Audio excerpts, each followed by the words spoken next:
I didn't get the call until 8:30 at night. I had came home from working out in the wet, cold snow and ice and had dinner and was headed off to bed when my dad called and said, "You need to come down to Grandma and Grandpa's." And I knew something was wrong right then. As soon as I got out of my pickup, I was greeted by one of the officers. He said, "We don't know for sure, but your Grandma and Grandpa is missing, and there looks like there's been some foul play." I walked in, and I see papers strung around in the house. They kept a bunch of bank statements in shoe boxes, and they were strung out over the living room. Grandma's purse was left by her chair, tucked behind the couch. She never left the house without her purse. The Morans had some financial means. They sold Christmas trees from their Christmas tree field. One scenario was probably that maybe they'd been kidnapped and were being held somewhere. I thought somebody grabbed Ed and my mother and that they would hold them ransom. The very next day, in the early morning hours, an employee at the Yardbird shopping mall reports a vehicle matching the Marin's description. Detectives responded over to the parking lot and they found the car. He could see that the car was covered in blood. The detectives could see damage from what appeared to be shotgun pellets going into the dash. Mr. Marin's hat that he's known to wear all the time was laying on a floorboard, and still no sign of Ed and Minnie. I was out scouring the different county roads when I got the call over the radio and said they had found their bodies. A friend of mine was the one that found them. He saw Grandma laying alongside the road. And then Grandpa was in the brush, close to her. Minnie had been shot in the left shoulder and the neck, and then Ed had been shot almost square on in the back. We go to the scene. We realize that there are drag marks saying they were drugged from their car and dumped like garbage along the side of the road. When the Morans were killed, the public asked us about it constantly. The question would be who? Who would do this to two 85-year-old, defenseless, old people? We really wanted to succeed. But we had no murder weapon. We had no fingerprints of suspects at the crime scene. We had no DNA evidence because there was none in that day and age. There's dozens and dozens of fingerprints in the house, in the vehicle, and the exterior of the vehicle. The majority of those prints came back to Ed and Minnie and some other family members. One of the biggest items that's collected as evidence is that they found a bank receipt in Ed's pocket. I'm presently out at Sterling Savings. Apparently you had a transaction with Mr. Moran. Could you explain what occurred now? Mr. Moran called and asked if we had any money. And I said, yeah, we had a nickel or a dime. And he said, no, he would need a little more than that. And I asked him how much, and he said $8,500. When he got there, the money still wasn't ready, and so rather than wait in the bank, Ed went back out to the car. And when the teller went out to get him, Ed got out of the car before she got too close. She thought that she saw someone else in the car, but couldn't be sure. When Ed Moran withdrew $8,500 from the bank, the question became, who knew that they had that money to withdraw? What if it was a family member of the Morans? There were cigarette butts in the car. Ed and Minnie did not smoke, and Mike Adler did smoke. Some family members were looked at a little bit harder than others simply because of their history, and one of those was Mike. Mike had had a history with law enforcement. It made me mad, pissed me off. And I pretty much told them to kiss my ass. One of the bigger tips we had was from two ladies who were cutting through the Yardbirds parking lot. This was their first description of a suspect leaving the vicinity of the car. He had dark brown wavy hair with small growth of beard on his face. He had on a stocking cap and a green army coat. We took pictures of anybody who met the physical description of the sketch that we had drawn. I know that workers that had worked on that Christmas tree farm were suspects also. The police took pictures of them too. And then they made a lineup of, I don't know, 8, 10 pictures or however many they had. The detectives gave that photo montage of black and white and small pictures to all these witnesses, and nobody could identify a suspect. There was a lot of fingers pointed at me, but what are you gonna do? It was really hard to clear your name. Makes you very angry. It turns you into a mean person instead of a loving, caring person. I'd just go out and get drunk, end up in a fight. Cops came and got me. And I told them, don't you think you should be out finding my grandparents' killers?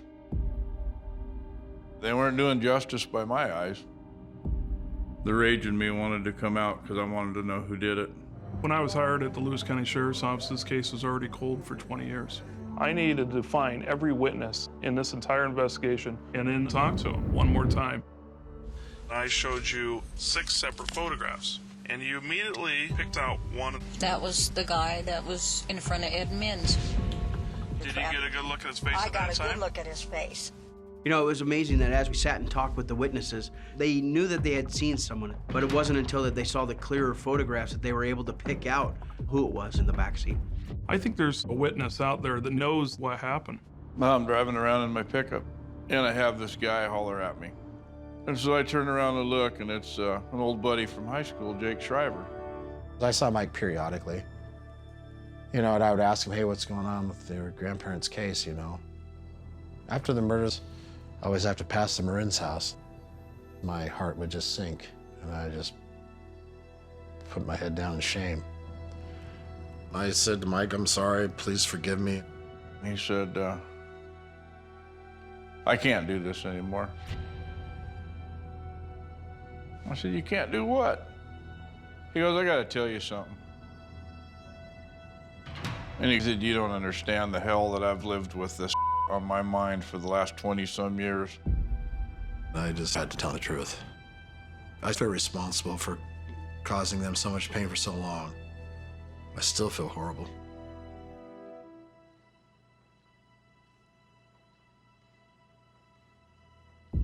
Back then, I mean, I was scared. And I was a 17-year-old kid. I never told anyone, but I know what happened. My mother was driving Highway 12 west. A car pulled out in front of us. It was an older car, and they were going slowly. So I said to my mother, I said, pass them. So we passed them, and it was the Marins. It was foggy out, but I could see who was in the back seat. Mr. Marin was driving, and in the passenger front seat was Mrs. Marin. And in the back seat, there was 2 people. I knew them when I was young because they worked for the Marins on the Christmas tree farm. It was Rick Riffe and Greg Riffe. And I told him a few days later, Greg Riffe walks over. He said, did you tell anybody? And I said, no. I said, I did not say anything to anybody. I said, I swear to God. And I had not said anything. And he said, well, if you say anything, the same thing that happened to them will happen to you. We'll kill your mother, we'll kill your brothers, we'll kill your father, and then we'll kill you. The Riffe brothers started driving by our house almost daily. They kill these sweet, innocent, elderly people. They're not gonna stop after that. They're gonna kill my whole damn family.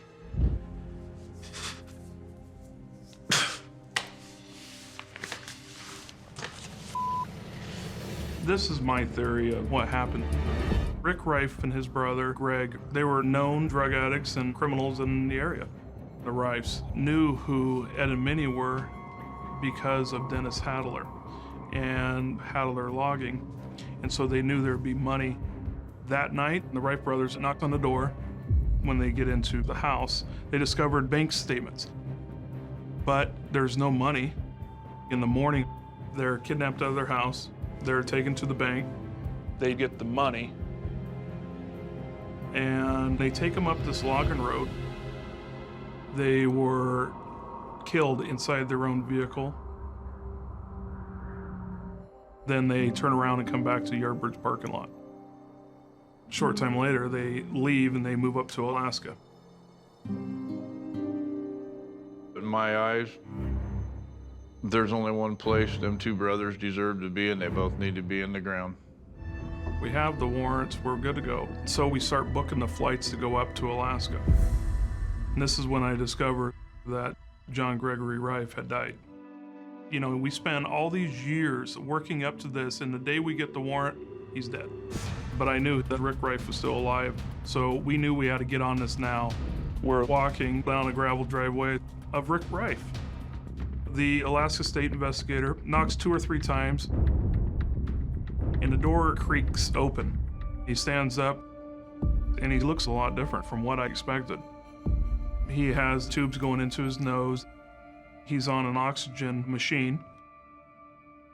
We tell him we have a warrant for 2 counts of murder, robbery, kidnapping, and he is so matter of fact. At this point, the state investigator advises him he's under arrest.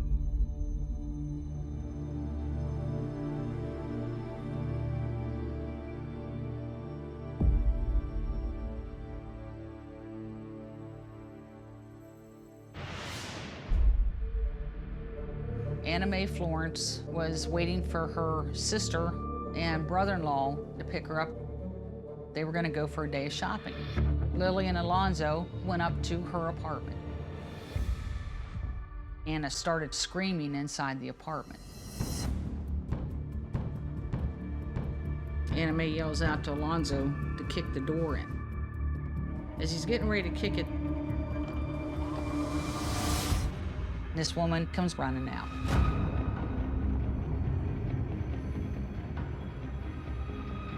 She was covered in blood when she ran from that apartment. Alonzo had her. He had her tight.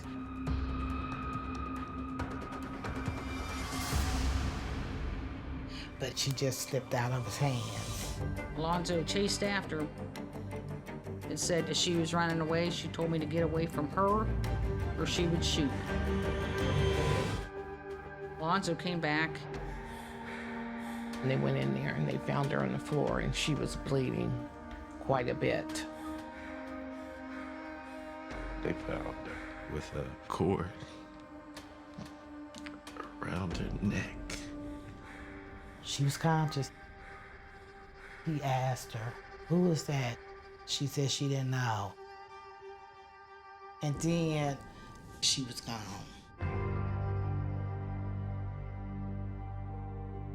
She's been stabbed, she's been beaten, she's been murdered.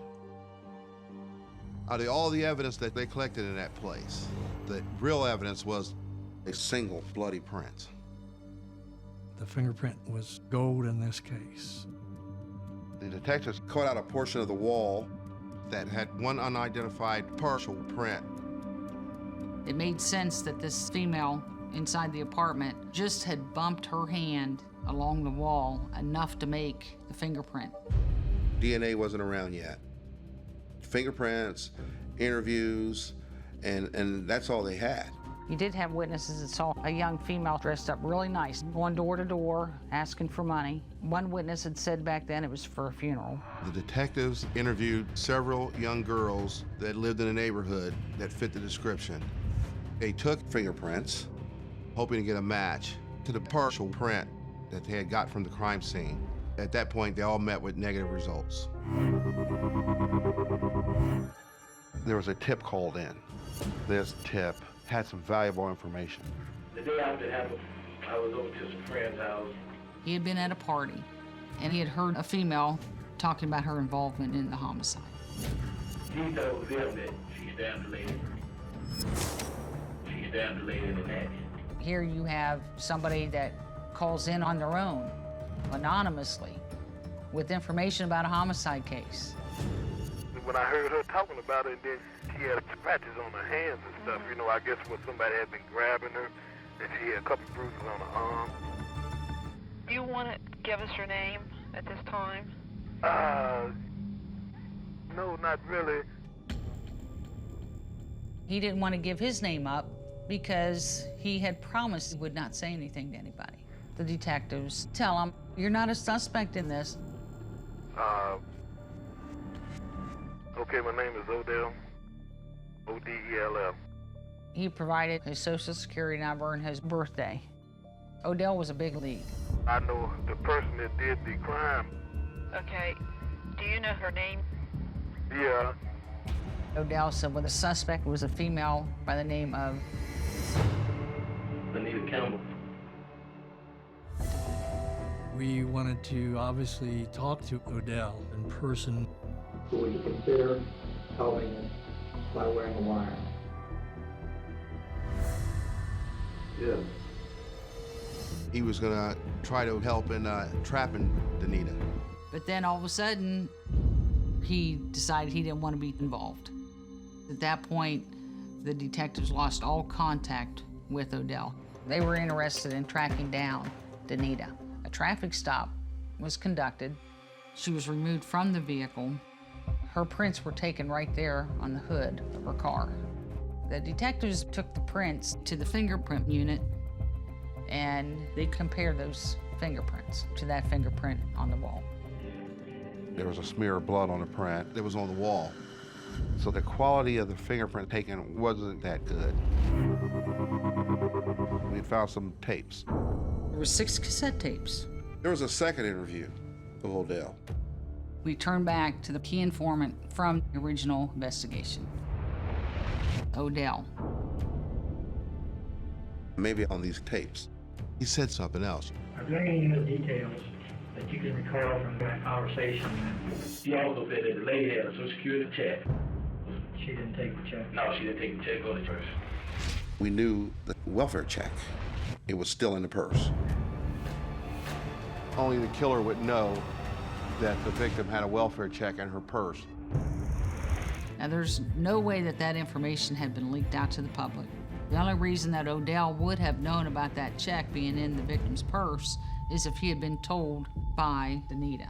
If we could find a better fingerprint, I could put her inside that apartment. At that time, just one print was noticed at the scene, but it was a partial fingerprint. We couldn't match that print up with Danita. There was a jar of mayonnaise sitting on the chair by the front door. Maybe Danita touched the mayonnaise jar. And then right where the rim is, there was a fingerprint. Let's just compare Danita's prints to that fingerprint on the mayonnaise jar. The prints did not match. We're back to square one. Why would Odell implicate Danita? Either he was in on it or he knew he was involved. We went out to talk to him, armed with a tape recorder and the tape, and we said, Odell, we have to straighten this out. Okay, my name is Odell. Okay. O-D-E-L-L. Uh-huh. That is you on that tape. 65 Ettenburg. That's E-D-E-N-B-U-R-G-H. And he said, yeah, that's my address. That's my social security number. But that's not my voice. You know, this is on tape here. You know, they recorded you back then. Who else would it be? He said, that's not me, I'll tell you why. Yeah, that's my previous address, but the way that guy's spelling Edinburgh, I couldn't have spelled that like that. Because I can't read and I can't write. It kind of shocked me, but it hit me with, he's telling the truth. He can't read and write. This case is really weird because the informant had provided accurate information. However, the information about his own personal identity and the identity of the suspect was inaccurate. And he gets all emotional, tearing up, crying, and he got scared. Because whoever's on this tape is providing officers with his name, his social security number. So the next question to him is, who do you know that knows that much about you? And he listened to the tape several times and said, you know who that sounds like? My cousin Chris. Back in '87, Odell used to apply for jobs at an unemployment office. His cousin Chris would always go with him, and his cousin Chris would fill out his applications. Back in 1987, Chris is the one who came to headquarters and saying he was Odell. The original detectives didn't look at a picture ID. At this point, we have identified our informant and we have his real identity. So we go up to the residence. His mom answers the door. We finally are face to face with our informant. He was getting nervous. We explained to him, we're trying to find out who killed this woman. He denied anything about a tip. He denied it. I'd have to say the turning point was his mother.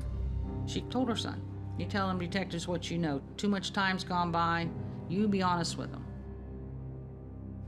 There was some trembling in his voice. He said that he did call on the tip. He does admit to knowing Danita. He said, she's innocent. Somebody else did it. Then he told us what some other girl had told him back in 1987, the day after the homicide had taken place. He said, we were just friends. She came over and sat on my porch, and she had to tell me something. She said that she owed a drug dealer some money, and she was going door to door asking for money. Anna Mae had given her a couple dollars. She saw that there was more money in that purse. That's what took over. This is all we need from you. We need a real name. And he says, Zena Roberson. And he says, I've held on to this for all these years just because she was my friend. He had posed as Odell because he wanted somebody arrested for that homicide. He just didn't want Zena. And he had heard that Danita was involved in some illegal activity. Thought that, okay, she'll go to jail for this and I'll feel a lot better, you know, knowing I kept my secret with Zena. Zena was the last suspect that we had to go on. So her prints are on file. I'm looking at these fingerprints, and I said, oh, got her. We got her, Zena. This is the first new suspect in 26 years. We got to the Rome Police Department. So they took the picture of her, put it on their Facebook page. I don't think it was 2 minutes, they got a response. A person answered and said, this is a lady I see at the bus stop at this intersection every morning. We get to her apartment, and I've never seen anything like it, but every pore on her body opened up. And I mean, it looked like a river coming from the top of her head all the way down. Nothing needed to be said, it was just body language. You know, she kind of looked down, she knew, I know why you guys are here. And I said, well, you gotta come with us. The real element we needed was her to admit she had never been in that apartment, because we knew we had evidence putting her there. How about this woman here? Do you know her? You ever been to her place? Never in her apartment. You don't know who she is.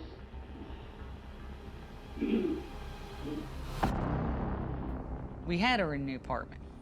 We have 2 separate fingerprints from Zena inside Anna Mae's apartment.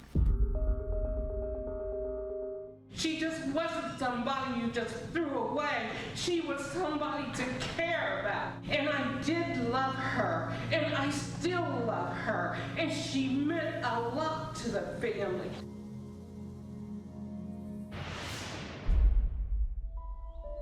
When Zelphia was born, I was just so excited because she was born a day after my birthday. I was 10 years old. Everybody's kids loved her so much. She was my favorite aunt. I myself had an amazing bond with her, but it was nothing like Jeremiah's. Jeremiah was Zelphia's nephew. He was a very quiet person. He hardly ever would talk much to anybody. They were sort of like brother and sister because they were so close to each other. Jeremiah was raised in some pretty rough circumstances. His father, Eddie, was gone quite a bit, and I think it was a neglectful relationship. There was one time Zelphia and Jeremiah witnessed something really bad. They were parked at Eddie's girlfriend's house. Eddie comes and tells them to leave. Then, right after they leave, he burns the house down. Zelphia and Jeremiah, they didn't go to no authorities or nothing like that. They just kept it quiet, told a few family members, and that was it. My brother had been coming back to Marion, and he seen Jeremiah's truck on the side of the interstate. Jeremiah was living with his friends at the time. The boys that he was staying with said that he left and went to his daddy's. And that was the last time he was ever seen. Jeremiah was missing, but there was no real evidence of a crime. Zelphia knows he did not leave town. Zelphia had come to my house, and she was just really upset.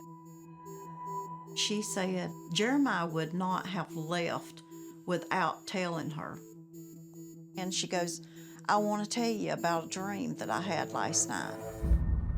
She dreamed that Jeremiah's own daddy, Eddie Pittman, had killed Jeremiah and had buried him and put lime on him. It made my heart beat so fast. Zelphia was a waitress. She worked at the truck stop. One day, Zelphia didn't come home after work. I filed a missing persons report. The sheriff's department didn't believe us. We had 2 family members missing. They was making every excuse in the world they could to keep from looking for Jeremiah and Zelphia. There were some hunters out in a remote area of our county around Lake James who ran across the remains. There wasn't any type of burial or real concealment. It appeared like that the body was just left on top of the ground. There was also a sheet and a towel and some clothing that was identified as Zelphia's. She had suffered severe trauma to the head. Her skull was almost crushed completely. Her remains had been dumped there. There was another crime scene somewhere. They just did not know where that was. We had 2 people in the same family, in the same year, go missing. One of them turns up dead, one of them still missing. To me, all signs pointed to one person, Jeremiah's daddy, Eddie Pittman. We felt like we had enough information to talk to Eddie. Ed was in denial of having anything to do with Jeremiah's disappearance, and he was in total denial about Zelphia, doesn't know anything about her murder. One day, the chief deputy came back to my office and he looked at me and he said, Rosemary Gehring's in the lobby, wants to talk to you. She was led back to my office and came in and she had a concerned look on her face. And I'm like, Rosemary, how can I help you today? And she said, well, I wanted to come see you. I think Eddie's gonna kill me. We ride down to this real remote area. All of a sudden, she stops. She walks over to a ditch, points in the ditch, and she says, it's right there. Start digging. We started to locate the first bone. Exactly where she pinpointed is where Jeremiah's remains were found. And so she began to tell the story of witnessing a confrontation between Ed and Jeremiah, where Jeremiah ended up dead. Eddie picked up a hammer so he could finish Jeremiah off. They had taken Jeremiah's truck and abandoned it out on the interstate. Rosemary had gone with him to dispose of the body. Part of what they did in disposing of him was to pour the lime in the hole. And Zelfia's nightmare came true. Her dream was given to her for a reason. Zelfia knew where Jeremiah was. She knew exactly where he was. Whoa, here, this is not just some abstract dream. This is real. Blunt force injury to the head. It was just like Zelfia's murder. Ed Pittman, for heaven's sakes, killed his own son. Killed him the same way Zelfia was killed, in the same county, during the same year. There's too much there to be coincidence. Was it actually a dream? We don't know, but she knew what happened to Jeremiah. We went to Ed's house. A number of us went out there, not knowing what Eddie might be capable of. He advised Eddie that we had a warrant for his arrest and that he was under arrest for murder. And I'll never forget the reaction Eddie gave me. He said, "Whose murder?"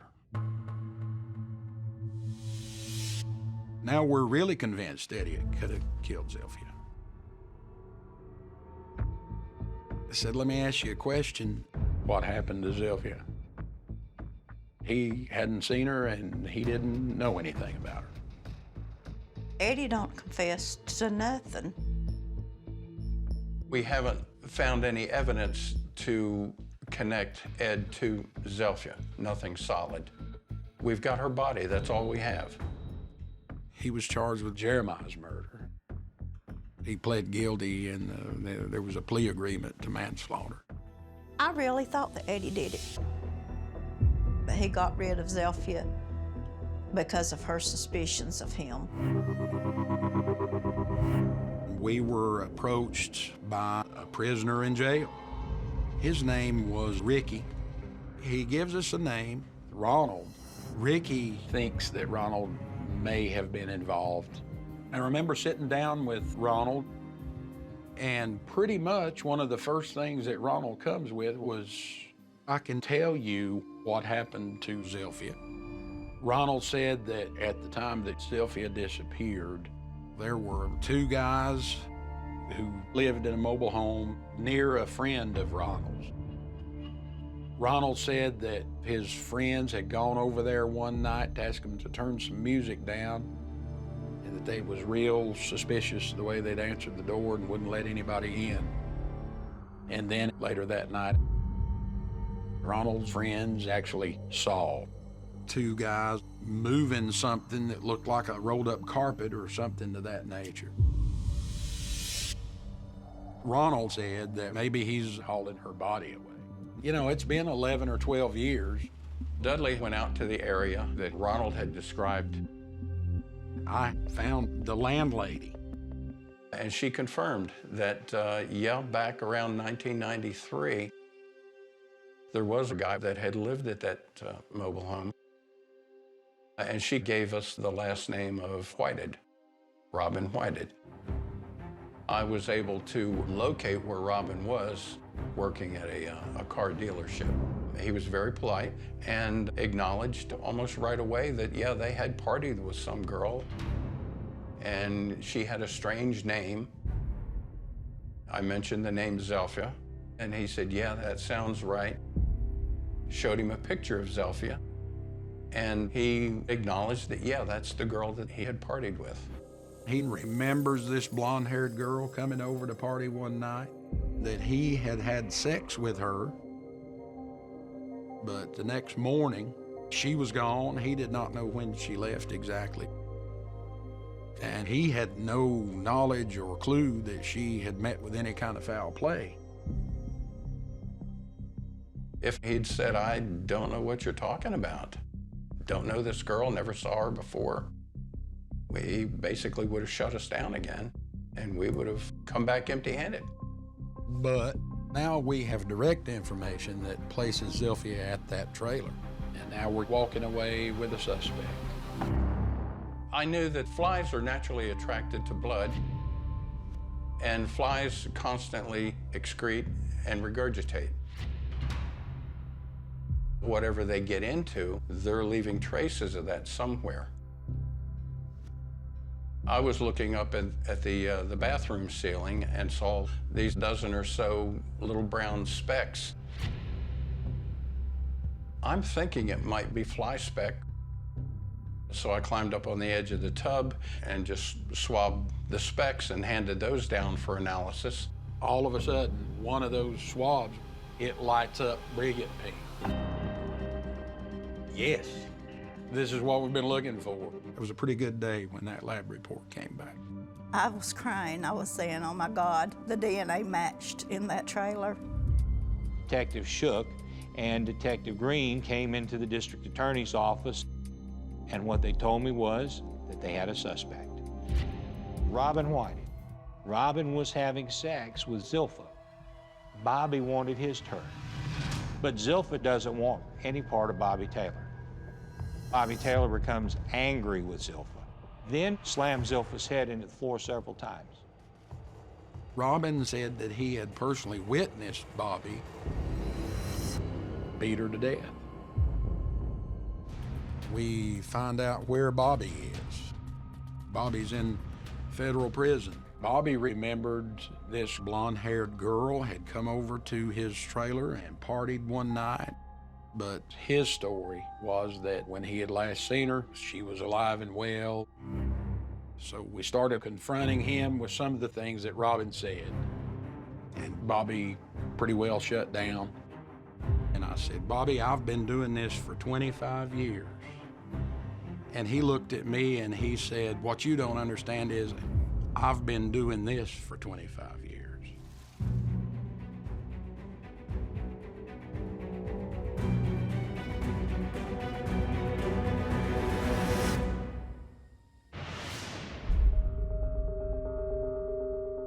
It's Halloween in the Rust Belt community of Oil City. 12-year-old Shauna Howe is leaving a Girl Scout party. Her best friend offers to walk her the extra block home. Shauna goes it alone. She would never be seen alive again. And Halloween would change forever. I used to love Halloween. I used to love to dress the kids up. Shauna loved Halloween too. I remember that morning, Shauna come over and she says, Mom, I've got the Girl Scouts tonight. We've got the Halloween thing. We're going up to the nursing home. She gave me a kiss and a hug and told me she loved me. And then she was gone. And that was it. They got out of Girl Scouts at between 7:30 and 8 o'clock. Shauna and Joey L had left together. Nobody was there to pick up Shauna because I forgot. They come out of the alley where the Girl Scout meeting was, and at the corner there, Joey L went straight down, and Shauna made the left and was coming up the street. Lucy calls, and I said, you know, Shauna ain't home yet. What time's that Girl Scout stuff? She says that should have been over. I started getting worried. I mean, even the latest party for the Girl Scouts wouldn't last that late. I told John to call like the hospitals to see if there'd been any type of accidents or anything. The police showed up, they come to the house. Maybe she was lost, maybe she stayed at a friend's. I think that was the hope. And then other reports started coming in. Dan Payton was walking on West 1st Street in Oil City. He saw a little girl walking on the other side of the street. He then sees a tall, skinny guy wearing a ball cap. He hears a short scream. She was grabbed and taken into a car that left immediately. Dan thought it was a small red car. This is before the cell phones. So then he now, at 8 o'clock at night, has to knock on doors to have somebody call the police station. We got called in to help look for Shauna Howe. There's a lot of emotion involved. There's a little girl missing. How could this happen? We got a call that they found something, and they specifically wanted me to identify it. I walked up to it and took a close look at it. There in the bush was her bodysuit. It had been there like overnight. The moisture was like on it. I'd known that with the gym clothes being there that way, that she'd been raped or molested somehow. The lab in Erie knew that they had a semen stain, and there was enough on there to get DNA. The day after the bodysuit was found, we were at the station and a call came in. This guy had gone to a nearby cottage down by Coulter's Hole. And he said, I just walked out on the bridge and I looked down and there she was. She wasn't there the day before because we were out there. Her shoes were found on the bridge. The area was combed by law enforcement the day before. And then she's found there at daylight, clearly indicating that the kidnapper had went back in during the dark with the child and then killed Shauna and disposed of her body there. The likelihood of those shoes being found on the bridge, one facing one direction, one facing the other, and not falling off the bridge, that was placed there. So who killed Shauna Howe? Somebody was toying with us. So I'm sitting there, and all of a sudden I hear clump, clump, clump coming up the steps. My brother Keith literally falls in my lap and says, it's Shauna. I'm like, no, it can't be. It just can't.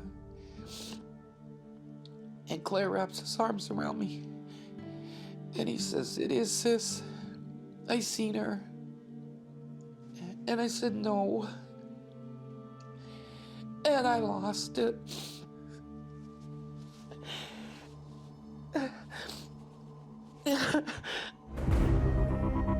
They canceled Halloween. People were keeping a real close eye on their kids. They weren't letting them out. If this case was going to be solved, you had to find a match for that DNA. We DNA tested her stepdad, John Brown. We DNA tested the uncles. It was an intense search. There was nobody not looked at. But we never got a hit. But then somebody called in and said that the description fit the guy named Ted Walker. Ted Walker met Shauna at the pizza shop. If Walker was working, for some reason, he'd always want to give the girls a hug. And the girls would run from Walker so that he couldn't touch them. We know he's familiar with the family and that he had a small red car. But eventually the DNA cleared him too. So many dead ends. Looking at family, friends, other possible motives, it just came up blank. I'm on my night off. I get a call from Officer Tom McClellan. He said, Winter, we need you down here. Somebody just tried to abduct a girl. I said, what? They tried to kidnap her. They beat her up pretty bad. She's down here. I need you down here. She was walking down the street. He stalked her. He followed her out and tried to bushwhack her. It's a violent attack, and they're trying to put somebody in the trunk of a car who's capable of doing something like this. Jimmy O'Brien is. Tim and Jim O'Brien were brothers. Timmy older than Jim. There wasn't a cop here that didn't know the O'Briens. They're sexually violent offenders. Jimmy in particular. The guy's evil. The victim said, I just know if I'd gotten in the trunk, I'd be dead. So I fought with everything I had. I arrested Jimmy for attempted kidnapping, this crime. It was on the same route that Shauna had walked home. We were still having our meetings about Shauna Howe. And I said, have you looked at the O'Briens? We knew who the O'Briens were. I arrested both of them many times, but they couldn't have done Shauna's kidnapping because they had been in jail when that occurred. Around Halloween, we always had extra patrols because when you don't know who did it, you don't know when they'll do it again. I mean, I've been waiting 5 years and there's still nothing. You don't have any more information to give me in 97 than you did in 92. From the outside looking in, what have you done? One of the things was a mark we saw on her cheek. It appeared to be a partial shoe print. And there was not even any mention of that in the autopsy.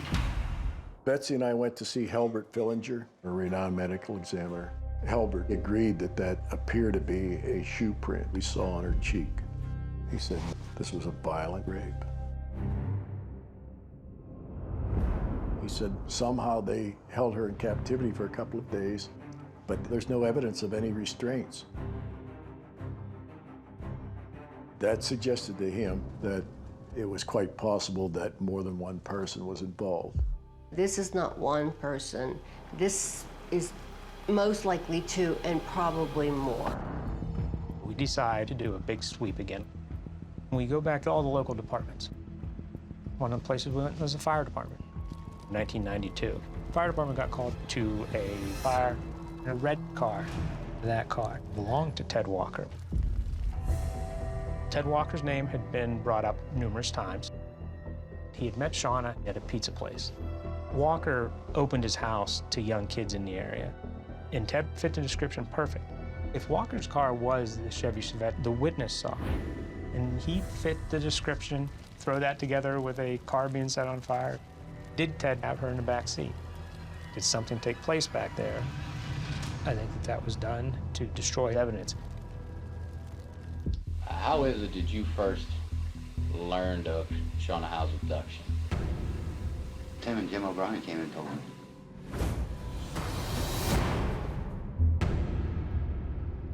He hears about the case from Jim and Tim O'Brien, who come into his house. He could have made up any name. Nobody would have been able to question him on that. They just came running in telling me that a little girl, a girl was kidnapped downtown. Ted Walker says the O'Briens told him about Shauna's abduction. So I asked Chuck Daly, hey, Chuck, do you ever look at the O'Briens? And Chuck said, yeah, they were in jail, they couldn't have done it. That's when I realized I had never seen a report documenting that they had been in jail on the night of the abduction. So that's when I get a hold of Trooper John McClain, who was a friend of mine. I told him, I'd like for you to get out and check if the O'Briens were in jail when Shauna was abducted. And then he came back to me and said, Rick, they weren't there. They had bonded up. Now I'm believing that these guys are good for this. And we've spent all these years and all these resources, all the while believing that they were incarcerated. Tim O'Brien was in jail for sexually assaulting a girl. And his brother, Jim O'Brien, had been arrested by the Oil City police for trying to abduct a woman, trying to stuff her into a trunk. Early February is when I got the call from the crime lab. Jim O'Brien's a match. Ted Walker was arrested as an accessory to the homicide of Shauna Howe. We picked Halloween night. It was only supposed to be a prank.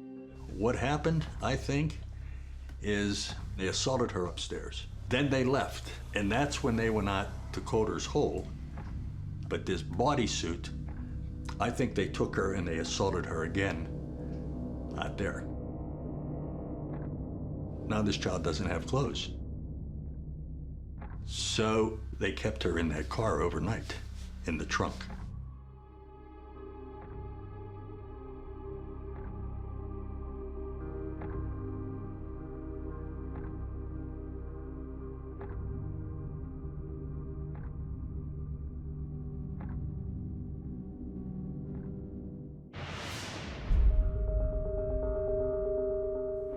I remember every bit of that day like it was yesterday. I came home from school and my sister wasn't there. On a typical day, she would get home before me, watch over me, and she'd help me with my homework. Another hour passed by and she still hadn't come home. I remember riding my bike out in the court. I remember an undercover police car that came down the street.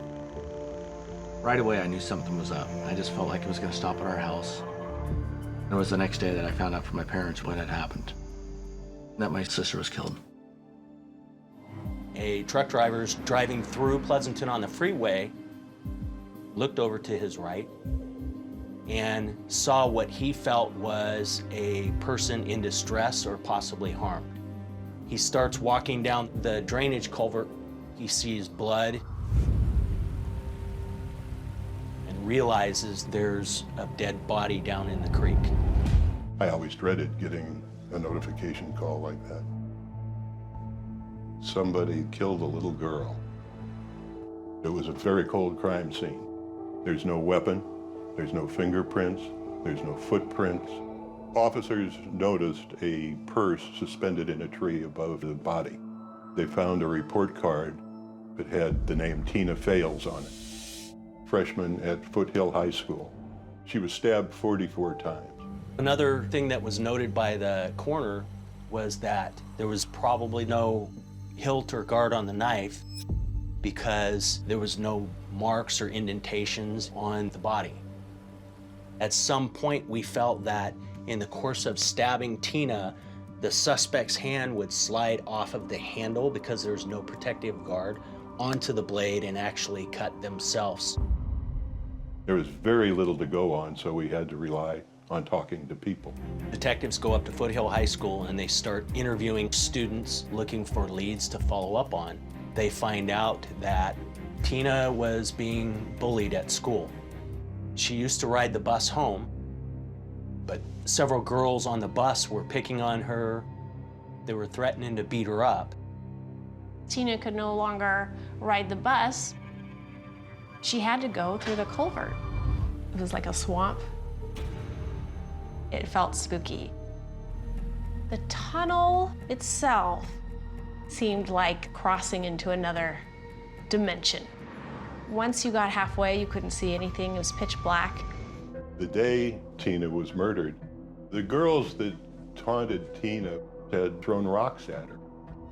I think that day, one of them had said, hey, let's tie Tina to a tree and stab her. These girls were questioned. They did share that they didn't like her for whatever reason, but that particular day, the girls were actually in detention, so it wasn't possible for them to have been involved in killing Tina. Shortly before 3 p.m., 2 students were riding in a car. Steve Carlson and Todd Smith. Carlson remarked, "Look, there's Tina Faeles," as she was headed toward the culvert. Steve sees a male student named Jeff Michelson running through the drainage culvert that goes under I-680 right around 3 o'clock or 3:05 at the time of the murder. Jeff Michelson becomes one of the first big suspects in the case. Investigators find out that Tina's mom, Shirley, has a boyfriend who has recently moved out. His name is Keith Fitzwater. Keith moved out of the Faeles residence because he was creating some family tension in the house. I didn't care for Keith much at all. He was 15 years younger than my mom. He was in his early 20s at the time. He had a pretty bad temper. He started drinking heavily. He had been violent toward Shirley. A few days prior to my sister being murdered, my sister started yelling at him to leave my mom alone. It made me feel like it could be Keith. When detectives look into Jeff Michelson, they find out that he was known as the bully that picked on other smaller kids. According to eyewitnesses, on the day of Tina's murder, a kid named Steve Carlson was taken by Jeff and thrown into a dumpster. And they locked him in there for about 10 minutes before a teacher came and let him out. And then later, Steve Carlson sees Jeff in the general vicinity of the crime scene at the time of Tina's murder. Jeff carried a hunting-style knife in a sheath that he wore sometimes on his belt. Investigators went to interview him, and they noticed that he had a cut on his index finger. Officers got a search warrant and went to his house. They found 2 hunting knives. The hunting knives were sent to the crime lab. They were examined for traces of blood, and they were found to be clean. Investigators continued to look at Keith Fitzwater. He was physically, verbally abusive. The only time he was ever nice was the night when Tina died.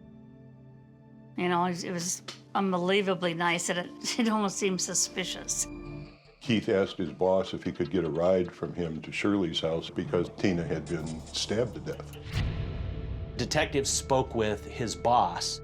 The one thing that they find out is that Keith had a knife on his belt at the time, which he removed and asked his boss to hold on to it.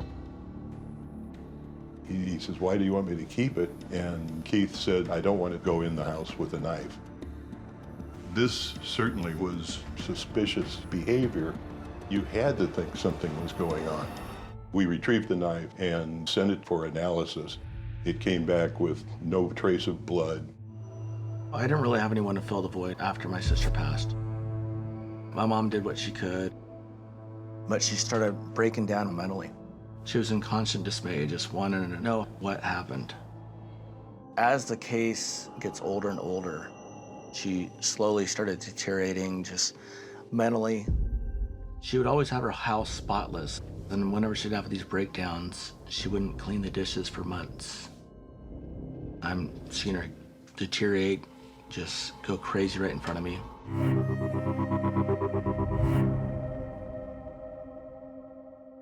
In the 80s, there were 3 serial killers identified as murdering young girls in the Pleasanton area. One of them has to be the person responsible for Tina's death. Where do we have the best chance of finding something that maybe was overlooked before? When I'm looking at the evidence photos, there is a purse hanging from the branches of a tree. Seeing the purse up in the tree just didn't make sense to me at all. I think Tina would try and hold on to her purse and possibly try and fight back with it, using it as a weapon. It just really clicked that probably the last person to touch this purse was the suspect. I handed it over through the chain of evidence to the FBI in Quantico, Virginia. One day I get a work call, and it's the FBI. The FBI agent says to me, "Do you want to know who killed Tina Faeles?" The FBI found 4 drops of the suspect's blood on the purse. This solidified the theory that had gone back for decades, that the murderer's hand had slid down on the knife, possibly cutting himself. I wasn't ready for what I discovered. The FBI agent says, "It's Steve Carlson, the student who was locked in the dumpster."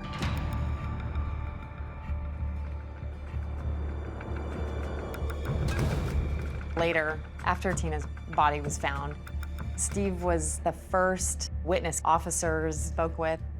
He told them that he saw a male student named Jeff Michelson in the general vicinity of the crime scene on that particular day.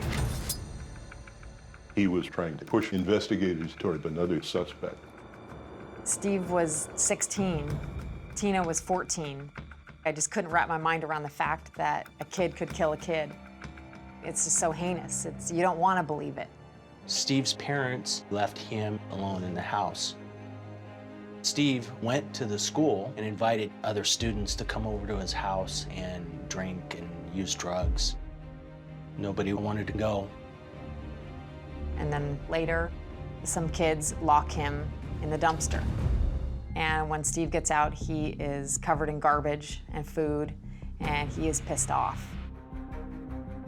So at that point, Steve returned home to his house and got into his mom's car and started driving around the neighborhood. Steve tells them that Tina gives him a dirty look, like, "Why are you speeding through the neighborhood?" We believe that Steve got upset, and at that point decided to follow Tina down into that creek.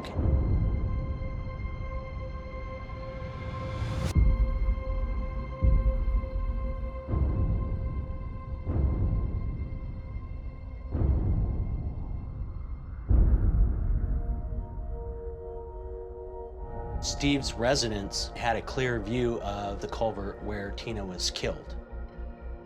According to eyewitnesses, after the body is discovered, Steve Carlson is seen on the roof of his home watching as police begin their investigation. We're looking to a homicide that occurred in Pleasanton in 1984 in high school. Do you remember that? You were in high school. Tina Faeles got killed. Do you remember that? Yeah. We're recontacting old witnesses from that case, and we... Oh, yeah. Oh, here you go.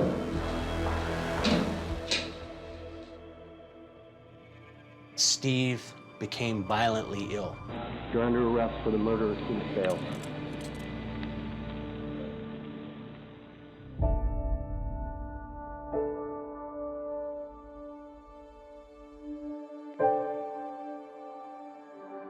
But for Tina's mom, justice didn't come soon enough.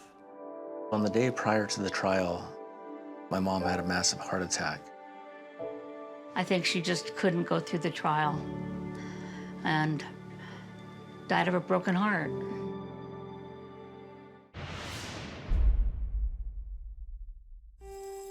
Tim and Kelly started dating in high school. Tim would bring Kelly out to the farm. I really do believe that the two of them would eventually be married, that they would be a couple for life. Tim and Kelly were going to go to a wedding reception at the Concord House. Tim and Kelly get to the Concord House at approximately 10:30 p.m. They're there for approximately half an hour, 45 minutes. Witnesses say that Tim had a beer and Kelly had a soda during the time they were there, and there are witnesses that see them leave.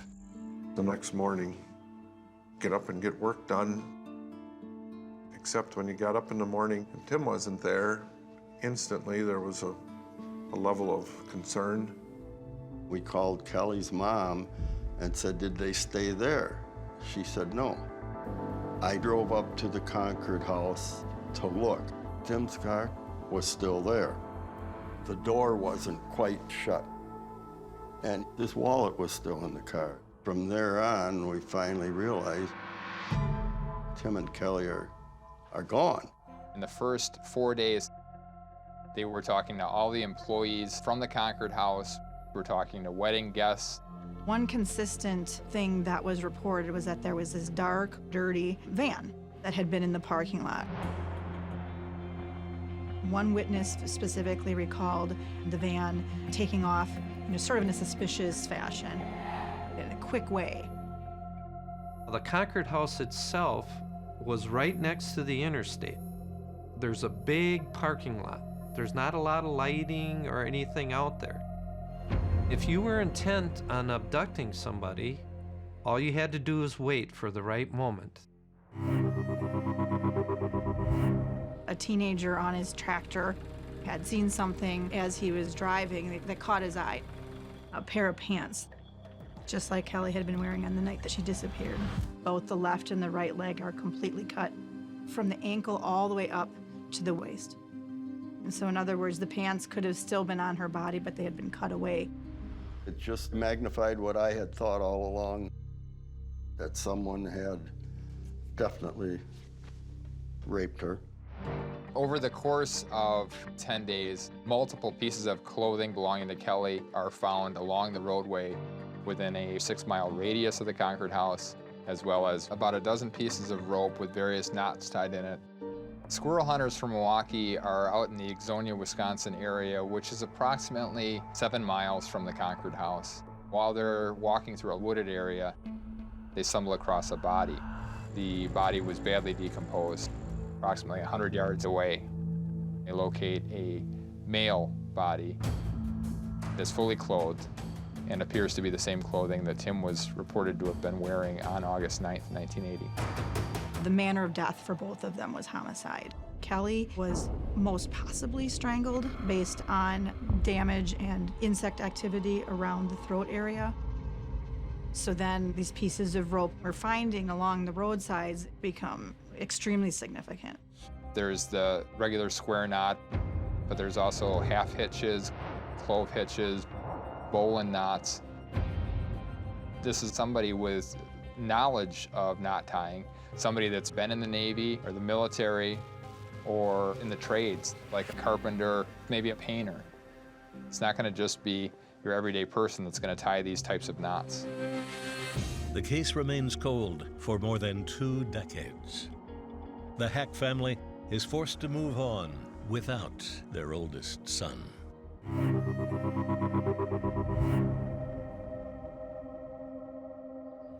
I was 8 years old at the time Tim and Kelly went missing. So when I first was elected district attorney, I was well aware of this case, and I wanted to know what happened to Tim and Kelly. Knowing what a big case this was after being unsolved for so long, it immediately became my #1 goal to solve this case. At that time, DNA is becoming more and more popular. The DNA located on Kelly's pants and underwear was from seminal fluid. One evening, I received a phone call. It was a female who identifies herself as April. She said, "I think my dad could be responsible for Tim and Kelly. I think he killed them." And she said his name is Edward Wayne Edwards. She tells me about a book that he had written that she said would explain more about her father back in the early 70s. Edwards appears on numerous talk shows and game shows with this book about his life as a master criminal. In the late 60s, Edwards was on the FBI 10 Most Wanted list. He was a suspect in a double homicide in Portland, Oregon. As I read the book, what was so interesting was he exhibited all of the classic signs of, the stereotypical signs of a serial killer. He was a bedwetter. He had an affinity for starting fires. He was extremely controlling. For some serial killers, the need to put on a normal face to interact with members of society and have access to victims is very important. In fact, if they looked unusual or weird or bizarre, they might not get to approach victims in the way that they need to. In addition to that, Edward's daughter, April, had told me her dad was in the military, that he had been dishonorably discharged from the military. So Ed Edwards knows how to tie these knots. I had him on my suspect list. Edwards was interviewed in early September of 1980. He did not know anything about Tim or Kelly's disappearance. The one thing that stuck out to me was that he had a broken nose. He said it was a deer hunting incident that caused the rifle to kick back and caused the broken nose. That seemed odd to me. Gun deer hunting in Wisconsin is November, not in August. Once I found out where Edwards had lived, I talked to the landlord that took care of the house. He said that Edwards lived in that house for a brief time and then moved to another state shortly after the disappearance of Tim and Kelly. Edwards had a van. He kept a .357 revolver in the van. This van adds up with the van that was spotted that night. Everything was making sense. I think I know what happened to Tim and Kelly. Edwards was waiting in the parking lot. Kelly fit the profile he was looking for. Tim, being a strong farm boy, got a good swing in on Edwards, causing the broken nose. And that's when Tim was stabbed.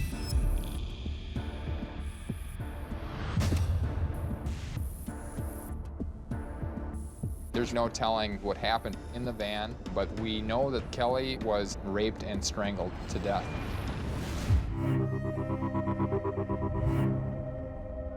He was in a wheelchair, on oxygen, very overweight, and not in very good health. Throughout the entire time that we spoke with him, he acted very nonchalant, like it didn't matter that we were there at all. For some serial killers, it is a game. Given Edwards' age, it might have been this was his last opportunity to manipulate law enforcement. When I asked him to provide a sample of his DNA so that we could test it, he said that he had no problem doing that. He thinks he's smarter than us. After 29 years, he's thinking, what DNA are we going to have? How are we going to prove this? Turns out it's a match.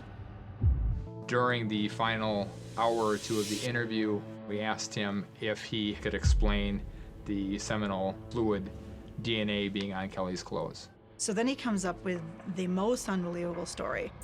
All right, I had sex with her. You had sex with the young lady who died? Yes. Okay, that explains a lot. Consensual? Who, with me? Yes. Oh, yes. Not forcible, not... Oh, no. It was consensual. Tim and Kelly were joined at the hip. Kelly Drew's not going to go off and willingly have sex with Ed Edwards in a cornfield. I went back to see if maybe there was something he said that I didn't pick up on, or maybe there were certain movements he made to tell me when he was lying. Her boyfriend. As I'm watching the video, something struck me. He said something sort of under his breath. We probably rewound it, 1,000 times, trying to make sure that we heard what we heard. And after listening to it repeatedly and having many others listen to it repeatedly, everyone agreed that what he said is, Damn, I killed her. damn it, I killed her. Damn, I killed her. To hear him say, damn it, I killed her. It's a goosebump moment. Ultimately, he pleads guilty to killing Tim and Kelly. Edwards confesses to killing his foster son, Danny. Edwards was an over-the-road truck driver that traveled to California in the late 60s. Because of this, some people believe Edward Wayne Edwards is the Zodiac killer. Some of the links include the fact that Edwards was a drifter and he could have been in California at this time, the fact that Edwards killed couples, and that the Zodiac killer also killed couples. Symbols that are used to sign off on the Zodiac letters consist of 13 symbols. Edward Edwards is 13 letters, and his birth name of Charles Murray is 13 letters as well.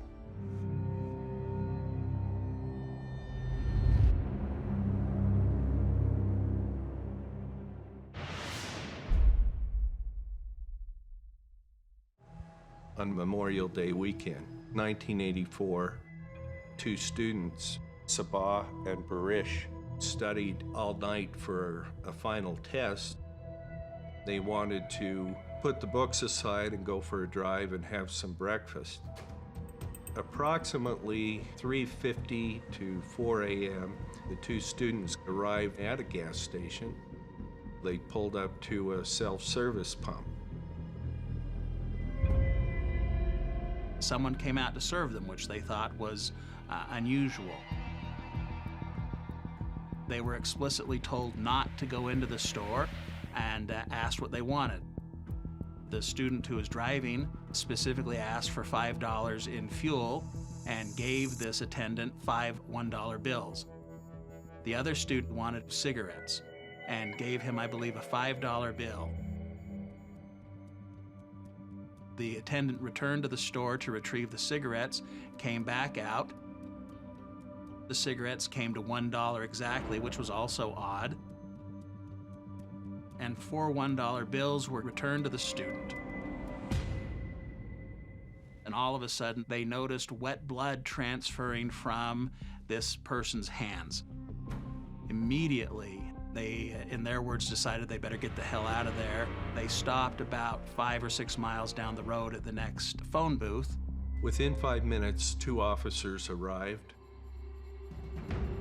A person was laying in a pool of blood, bound with a wire behind his back.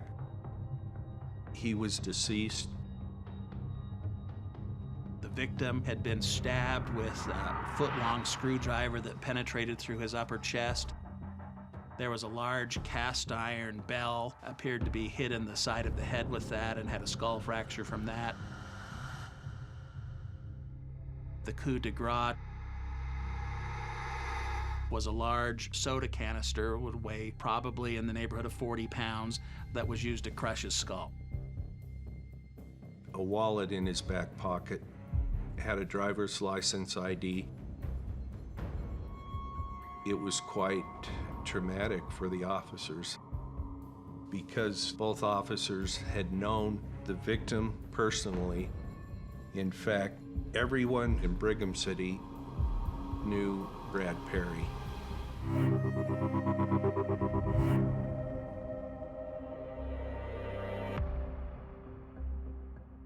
The 2 students from the gas station, Sabah and Barish, they were brought in for questioning. They had a police sketch artist who attempted to sketch the attendant that they saw come out and serve them as they were there at the gas station. Sabah became frustrated with the sketch artist's inability to capture what he believed he saw. He's quite a good artist, and he actually sketched 2 sketches. They were very consistent with their description of the suspect's eyes. And they talked about the emptiness looking into those eyes and how dark they were.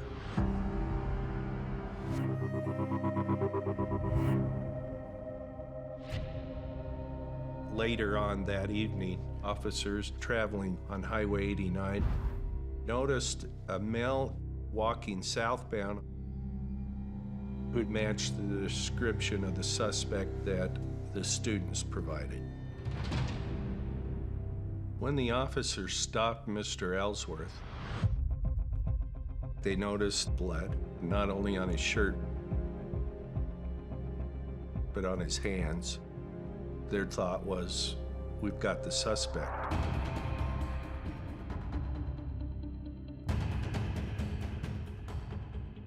They bring in the students who witnessed the person come out and pump the gas.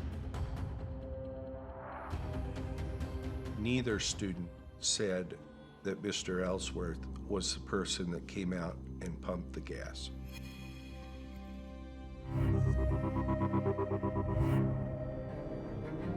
Everything was combed and recombed and combed again. We needed, at the very least, a witness or some evidence that would vector to a particular person. But the case was just largely at a dead end. It was a cold case.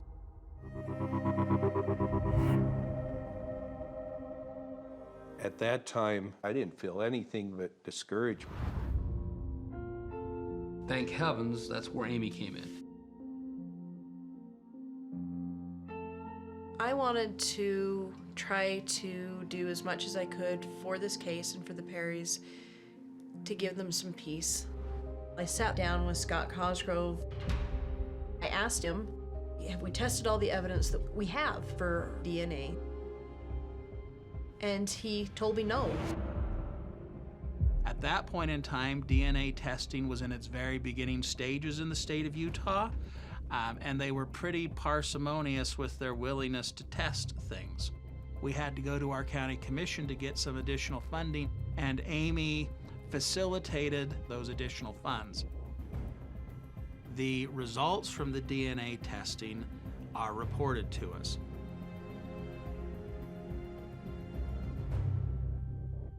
All of the DNA-related evidence was Brad Perry's blood.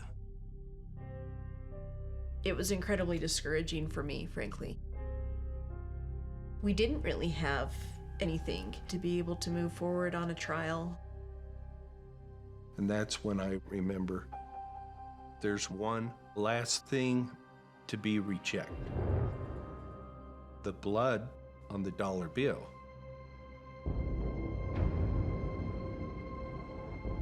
A month or two went by, and that's when I received the call. We have a DNA hit on the bloody dollar bill, and it belongs to a Glenn Griffin. So I immediately did all the research on who is this guy. Mr. Griffin, at the time, was in federal custody in Lompoc, California, serving time for operating a clandestine meth lab. He'd been in and out of jail and prison for almost all of his adult life. We immediately get a hold of Griffin's probation records so we can start to build a sense of who his friends are, who his family are. I'm driving over the hill to Hiram, not far from Brigham City. That's where Glenn's parents live. I meet with them, and I just ask them to tell me about Glenn. The mother said that they had problems with him. As he grew up, he was acting out, stealing money out of the till at the store, harming animals. And I asked for photos of him in 1984 to compare it with a suspect sketch. It was an exact match. However, I was convinced that Glenn didn't do this alone. And I asked who he associated with, and she said that he was always with his buddy Wade Mon. Okay, so we got your permission to record this. Yeah, you go ahead and do that. Okay. And that's when we said, Wade, this is about the murder of Brad Perry in 1984. This is the crime we're talking about. Oh my God. Wade, I can't express this enough. You've got to be open and honest with us. You know, I did. I do remember this. Wade was at the station with Glenn, and they got in an argument with Brad over beer. The dispute arose over change that Mr. Griffin was supposedly entitled to. Glenn went berserk.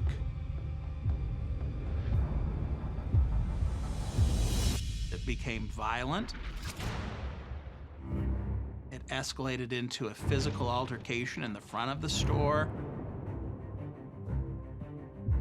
As that's occurring, the students show up out front.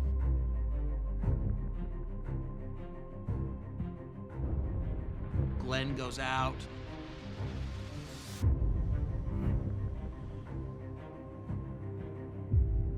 At that point, Brad was still alive. Glenn comes back inside the gas station. Brad is taken in the back. Glenn tortured him, and then he killed Brad Perry. And I says, Wade, I understand a lot of that. It's being truthful. However, there's no way Glenn did this on his own. And he said this, and I'll never forget it. That was on the guy's leg. You just holding it? Holding the legs? Holding him down.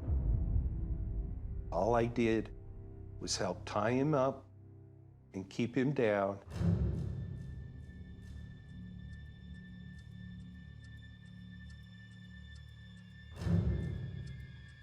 He said, once Glenn goes off, I can't stop it.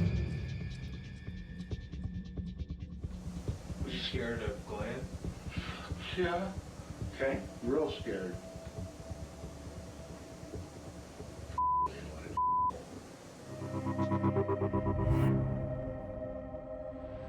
Even though Wade Mon was granted immunity, he nevertheless refused to testify. At this point, we know we have substantial evidentiary problems. We need to look at what do we have that could help us place Mr. Griffin at the gas station. We still had the hairs that were found around the crime scene. As we're proceeding to trial, the opportunity came up to have the mitochondrial DNA tested, which was a brand new technology, had never been used in a Utah court, and we were able to compare the hairs with Mr. Griffin's DNA. And we have a DNA match. That, to me, made an absolutely ironclad, unanswerable case. He might be able to explain why his blood was on the dollar bill. He might have been able to explain why his hairs were in that store. He certainly could not explain both of them at the same time, together with the drawing, in a way that was anything other than he, in fact, murdered Brad Perry.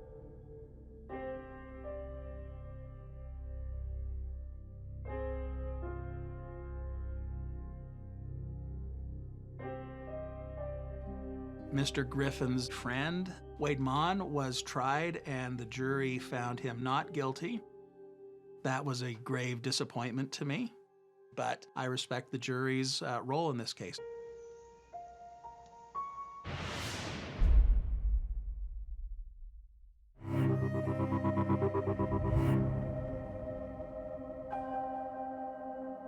It's February 1981. Patricia Clark is watching a basketball game with her husband, Joe, who works for the Washington County Sheriff's Department. When he gets up to go to the kitchen, Patricia hears what sounds like an explosion. She finds Joe collapsed on the floor from what she thinks is a heart attack.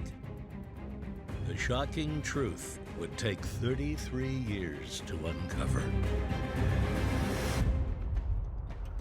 Joe Clark was well known throughout the law enforcement community, so it was a big shock.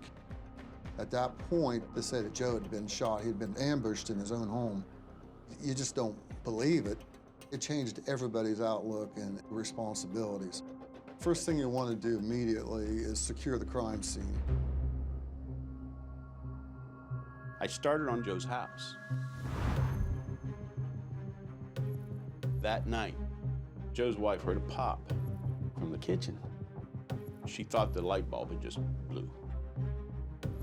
She saw Joe on the floor. There was a little bit of blood. She thinks his head hit the counter.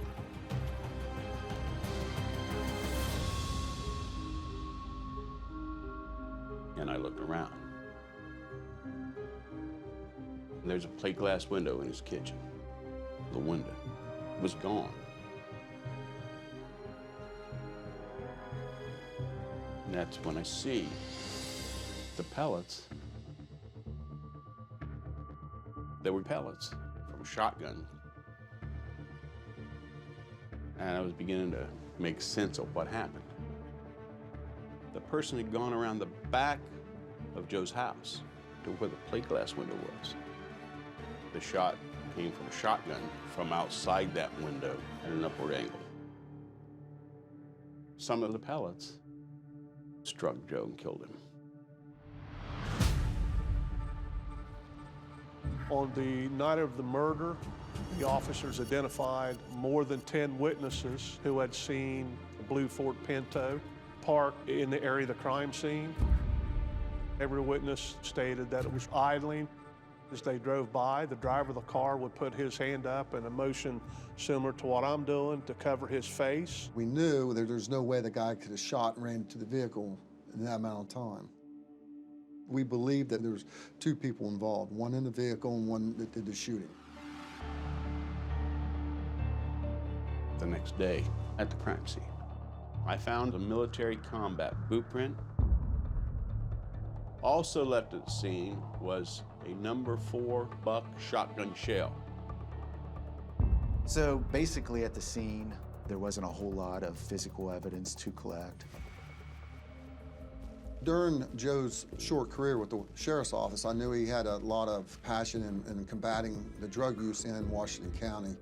Clark did an interview talking about the presence of narcotics that was suspected in the area. He said he was going to be naming names the following week and arresting people. He was interviewed that Friday. The article came out the day he was killed. He said, this has got to be drug-related. 3 days after the homicide, I get a call from the dispatch center. Somebody got shot at this trailer park. I pull up. I'm the first one there.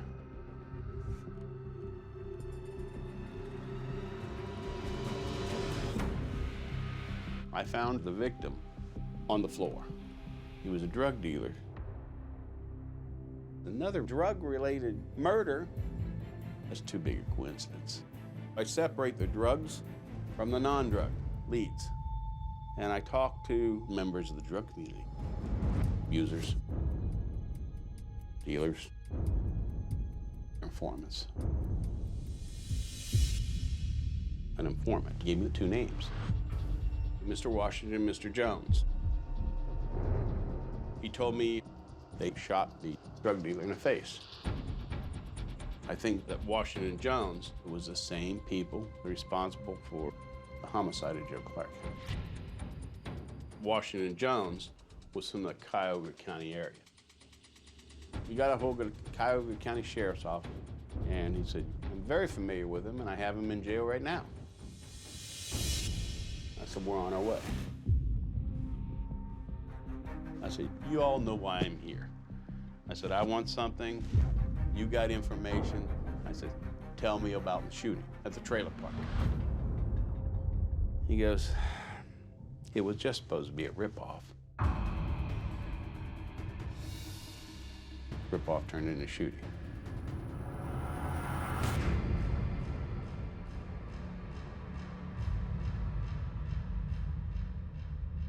They also said that Mr. Bonner had set it all up.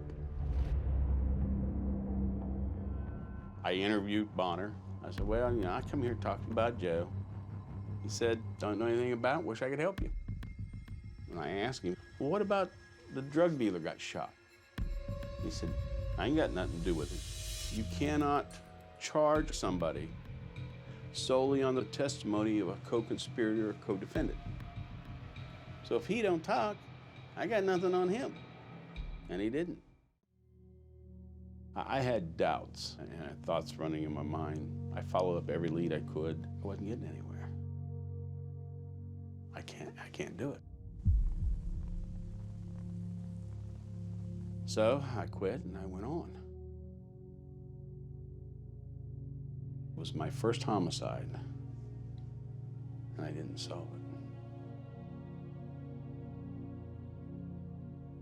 That's not right. And that's what's haunted me.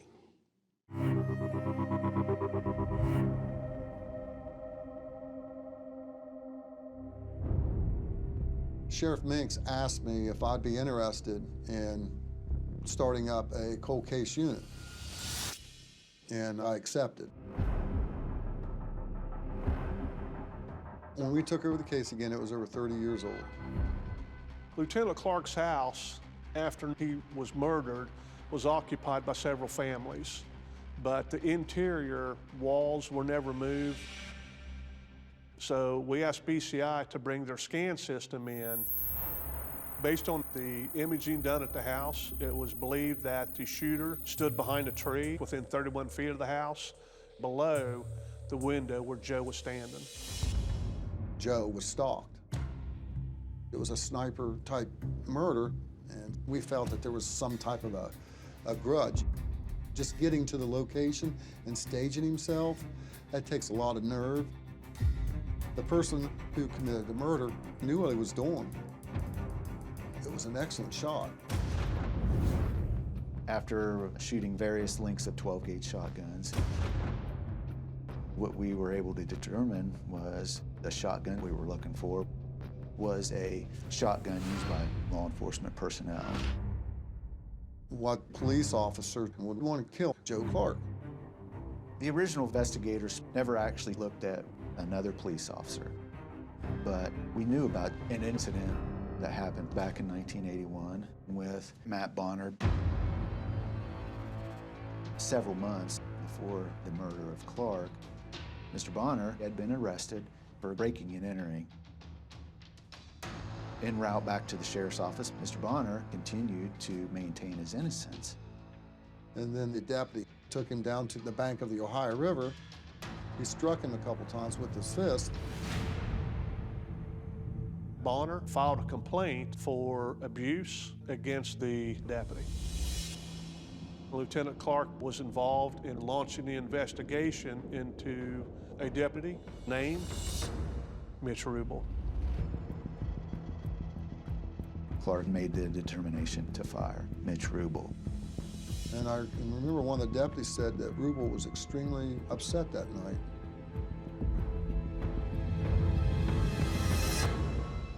He does fit the profile in this investigation. Mitch Rubel comes from a military background. He served in Vietnam. Mitch Rubel was a gun fanatic. He was driving the sheriff's department to issue number 4 buck in their shotguns. Also, through our investigation, we found out that Mitch drove a blue Pinto, but it was registered in his wife's name. We contacted Mitch Rubel and asked him if he'd come to the sheriff's office so we could interview him. On the night of the murder, Mitch had an alibi. He told us that there was a guy named Todd Smith and that he had stayed with him that night. So, of course, we wanted to question Todd Smith. So me and John went and interviewed him, and we talked to him in my unmarked patrol car. He admitted that Mitch had spent the night there, but they said they didn't go nowhere, but we didn't believe that. We interviewed him for about 4 hours. Only when we offered him police protection did he finally open up and say, I'll tell you the story. Todd was at his apartment, and Mitch knocked on the door. Mitch asked him, do you have any of these shotguns here at the house? And Todd had one that Mitch had given him earlier, and he asked for that shotgun. He gives it to Rubel. They get in Rubel's blue Ford Pinto. They go by Lieutenant Clark's house. Rubel gets out of the vehicle. Todd sits there and waits. He said he waited there so long, and he was starting to get scared and starting to get frightened.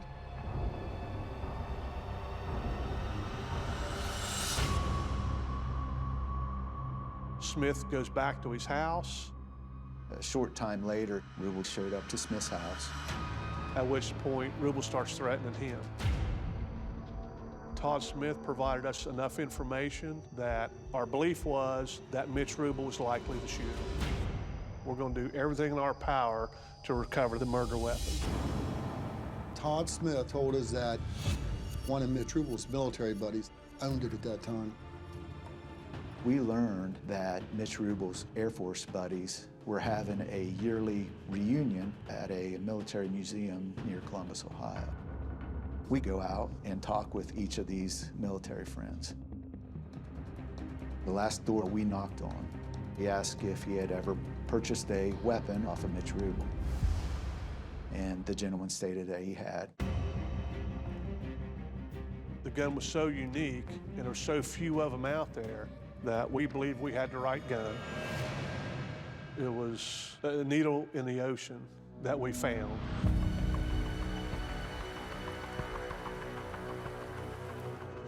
Mitch Rubel had been terminated by Lieutenant Clark, so he has the motive to kill him. And now we got the murder weapon, so we knew it was time to execute the arrest of Mitch Rubel for the murder of Lieutenant Joe Clark.